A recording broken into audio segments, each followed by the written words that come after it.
The Book of Ruth, Chapter 1. In the days when the judges were governing, a famine occurred in the country, and a certain man from Bethlehem of Judah went, he, his wife, and his 2 sons, to live in the plains of Moab. The man was called Elimelech, his wife Naomi, and his 2 sons Mahlon and Chilion.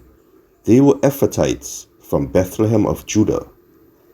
Reaching the plains of Moab, they settled there. Elimelech, Naomi's husband, died, and she and her 2 sons were left. These married Moabite women. One was named Orpah and the other Ruth. They lived there about 10 years. Mahlon and Chilion then both died too, and Naomi was thus bereft of her 2 sons and her husband.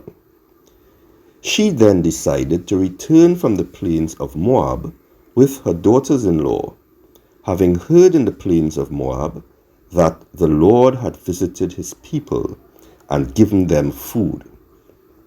So, with her daughters-in-law, she left the place where she was living, and they took the road back to Judah. Naomi said to her 2 daughters-in-law, "Go back, each of you, to your mother's house. May the Lord show you faithful love, as you have done to those who have died and to me. The Lord grant that you may each find security with a husband." She then kissed them, but they began weeping loudly, and said to her, "No, we shall go back with you to your people." Naomi replied, "Go home, daughters.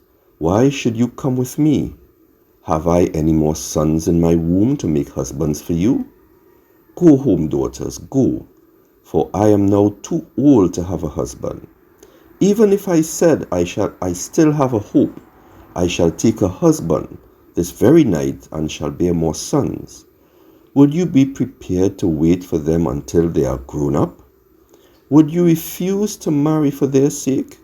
No, daughters, it has been more bitter for me than for you that the hand of the Lord should have been raised against me." They started weeping loudly all over again. Orpah then kissed her mother-in-law and went back to her people, but Ruth stayed with her. Then Naomi said, "Look, your sister-in-law has gone back to her people and to her God. Go home too, follow your sister-in-law." But Ruth said, "Do not press me to leave you and no longer accompany you.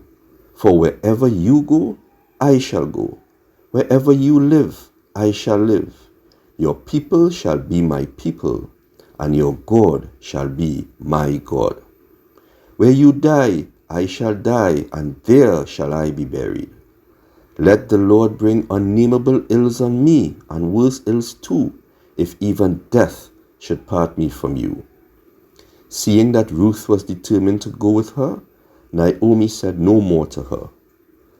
The 2 of them went on until they came to Bethlehem. Their arrival set the whole town astir, and the woman said, "Can this be Naomi?"